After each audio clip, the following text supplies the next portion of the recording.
So now we've been discussing how consciousness, the only reality, is ultimately one, outpictured through imagination, and how it appears as life experiences remain persistent through attention.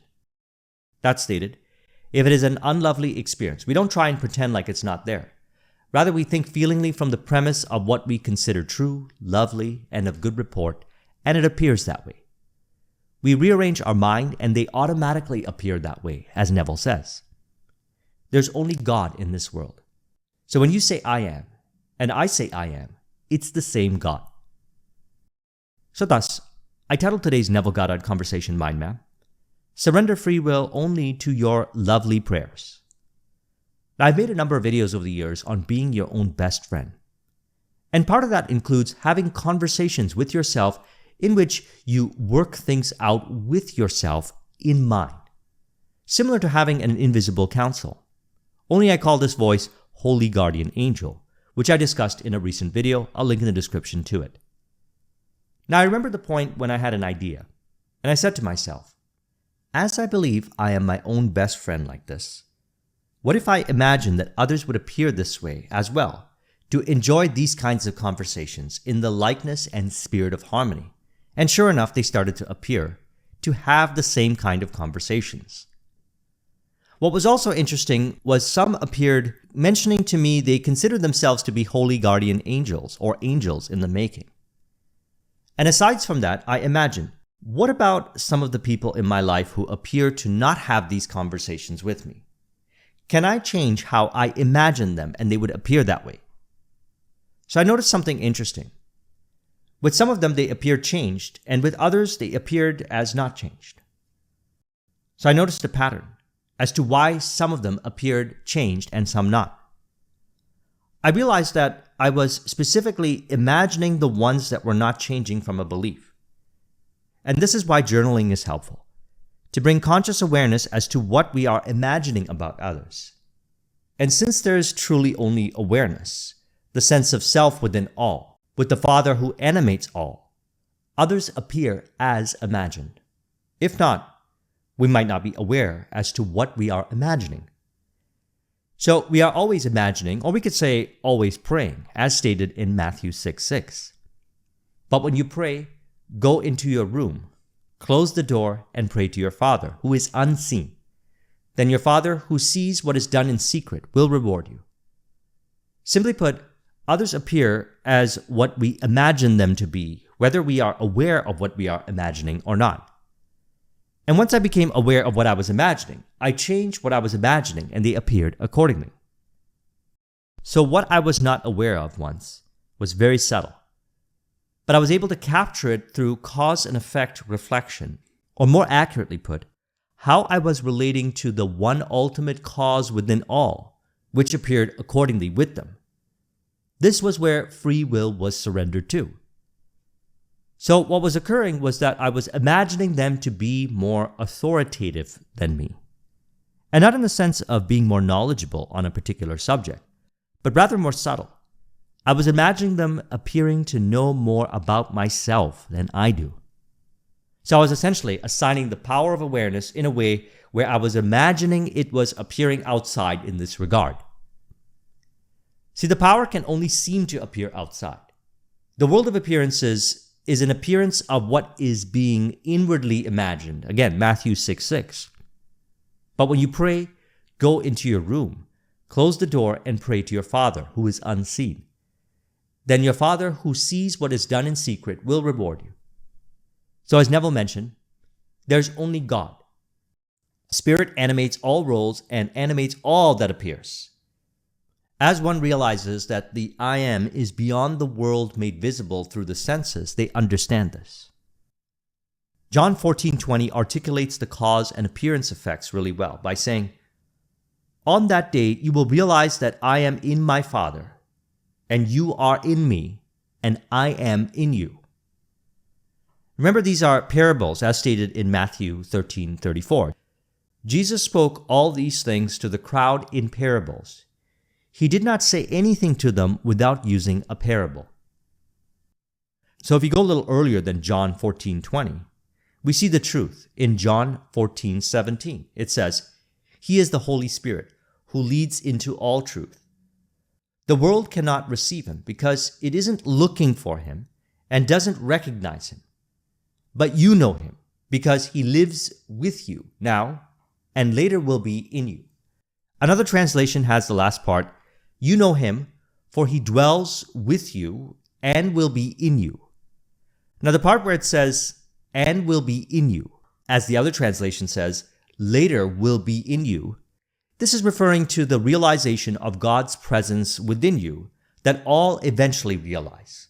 As many spiritual traditions have taught us that we will eventually realize our oneness with the Father. And by that I mean, we see two distinct outlooks on life. One outlook suggests that consciousness is the true reality from which the mind and mental phenomena in mind result in the appearance of the body and world, all of which are automatic emanations of consciousness. The material outlook suggests that from matter, body is formed, and from the body, mind and consciousness emerges.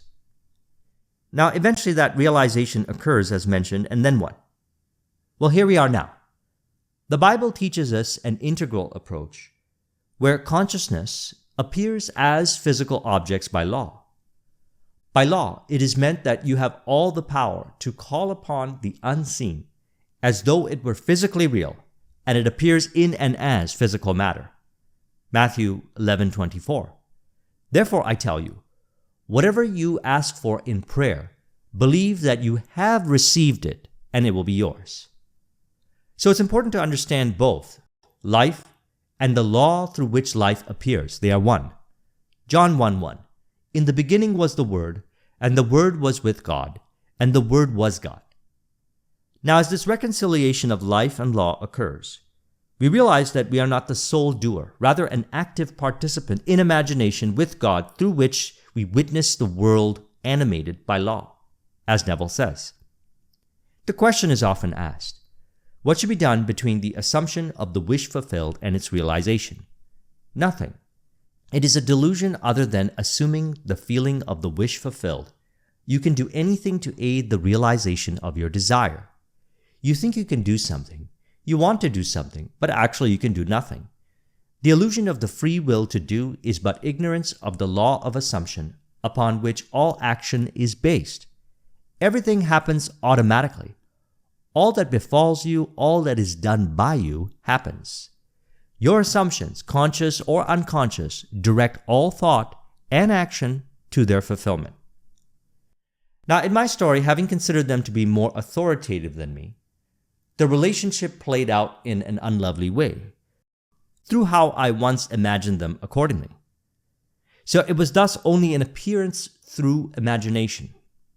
Neville says, to understand the law of assumption, to be convinced of its truth, means getting rid of all the illusions about free will to act. Free will actually means freedom to select any idea you desire. By assuming the idea already to be a fact, it is converted into reality. Beyond that, free will ends, and everything happens in harmony with the concept assumed. So free will is surrendered to the imaginal act, that which you think feelingly upon. From there, everything happens automatically by law. You know what to do and not do automatically, what to say or don't say automatically. Now, one may think that the personal self is making the decisions.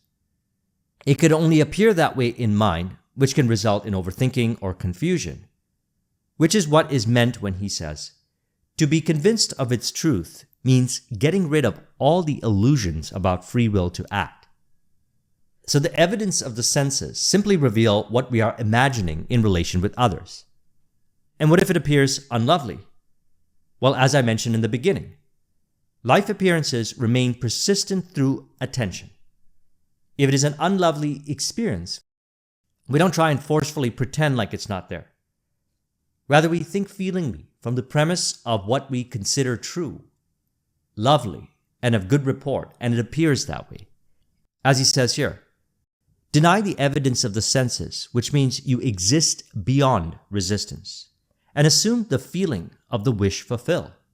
Inasmuch as your assumption is creative and forms an atmosphere, your assumption if it be a noble one, increases your assurance and helps you to reach a higher level of being. If, on the other hand, your assumption be an unlovely one, it hinders you and makes your downward way swifter. Just as the lovely assumptions create a harmonious atmosphere, so the hard and bitter feelings create a hard and bitter atmosphere, such as my example. Thus he says, "Whatsoever things are pure, just, lovely, of good report, think on these things." This means to make your assumption the highest, noblest, happiest concepts. There is no better time to start than now. The present moment is always the most opportune in which to eliminate all unlovely assumptions and to concentrate only on the good. As well as yourself, claim for others their divine inheritance. So I trust you found this video to be helpful. Let's go ahead and conclude this with an auto-suggestion to further encourage. You could say, "I acknowledge my true nature of love in imagination," and others appear automatically, by law, to reveal mediating God to them, as I claim my divine inheritance for self with them. If you would like a copy of the mind map, the link is in the description. Thank you very much for watching. I'll talk with you soon. Take care.